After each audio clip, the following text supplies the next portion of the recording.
C'est officiel, Emmanuel Macron, le président français, sera à Abidjan du 20 au 22 décembre. Une visite très attendue. En cette fin d'année, les autorités ivoiriennes la veulent joyeuse pour coller à l'actualité des fêtes, mais surtout studieuse car elle est placée sous le signe du renforcement des relations bilatérales entre la Côte d'Ivoire et la France. Après l'arrivée du couple présidentiel français le vendredi 20 décembre, c'est le samedi 21 que le président français recevra les clés de la ville d'Abidjan à l'hôtel du district, le symbole que la ville d'Abidjan lui ouvre grandement ses portes. Après les honneurs, le travail, les deux premières dames Dominique Ouattara et Brigitte Macron mettront le cap sur l'hôpital mère-enfant de Bingerville. Visite des lieux, certes, mais surtout constat de ce qui se fait pour la prise en charge des personnes vulnérables que sont les femmes et les enfants. Ce sera l'opportunité d'analyser le sujet de la santé. L'autre point culminant de cette journée du samedi 21 décembre, le tête-à-tête avec le président Alassane Ouattara suivi d'une rencontre élargie avec pour point d'orgue la présentation de l'Académie de lutte contre le terrorisme au palais présidentiel. La sécurité régionale sera au centre des questions à évoquer lors des échanges. Avec la menace djihadiste venue du Sahel, la présence militaire française dans le pays s'est accrue. Les forces françaises en Côte d'Ivoire représentent la deuxième base opérationnelle avancée en Afrique, avec celle de Djibouti.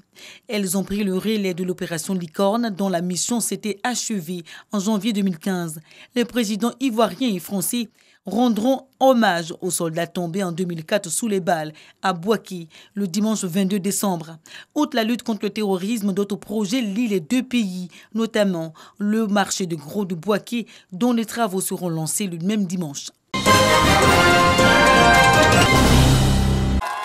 Une visite de terrain qui sonne comme un soulagement. Les artisans de Yopougon-Ndokwa sont assurés de mener leurs activités sur le site qu'ils occupent actuellement. Le ministre Sidiki Konaté leur demande de rester sereins dans le bras de fer qui les oppose à un opérateur économique. Peut-être que ceux qui ont fait l'achat du site ou bien qui sont rentrés dans des bureaux pour faire des papiers que nous sommes en train de vérifier, peut-être ceux qui l'ont fait ne savaient pas que ce site a déjà été donné par l'État de Côte d'Ivoire aux artisans que vous êtes. Sur le site de Yopougon-Ndokwa, on y trouve différentes catégories socio-professionnelles. Des mécaniciens, des tôliers, des ferrailleurs, des soudeurs, tout un monde qui opère dans l'informel. Le ministre Sidiki Konaté prend l'engagement de défendre leur cause pour la conservation de leur site. Ce que je peux vous dire, qui est simple, dès qu'on m'a donné l'information, je suis allé voir le ministre de la Construction. Je suis allé voir le Premier ministre. Et j'ai vu plusieurs ministères qui sont impliqués dans la gestion ici. Ce site était pour vous, il est pour vous et il restera pour vous. Les artisans d'Ndokwa occupent le site depuis 1998. Ils y sont arrivés après un recasement. Leur combat, y demeurer et lui donner une allure plus saine et moderne, avec le soutien de leur tutelle, le ministère de l'Artisanat.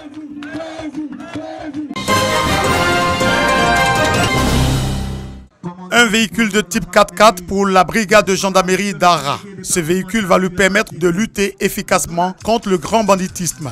C'est un don d'un cadre de la localité qui vient au moment opportun. C'est le commandant supérieur de la gendarmerie qui a réceptionné ce don. Vous savez très bien que militaire de la gendarmerie de mon État, je ne fais pas de politique, je ne me mêle pas de politique, mais quand il s'agit d'un acte de développement et surtout qui intéresse la sécurité et qui entre dans mon domaine, je suis actif pour encourager ceux qui posent ce type d'acte. Selon le donateur, l'État ne peut pas tout faire. Les cadres doivent accompagner les actions de développement.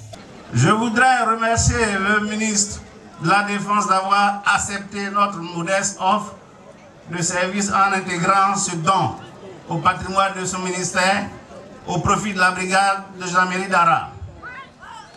Monsieur le commandant supérieur de la gendarmerie, qu'il me soit permis de vous exprimer ma joie de noter votre présence à cette cérémonie, présence qui en rehausse manifestement l'éclat. La gendarmerie nationale œuvre pour la protection de tout le monde, en ville comme dans les campagnes.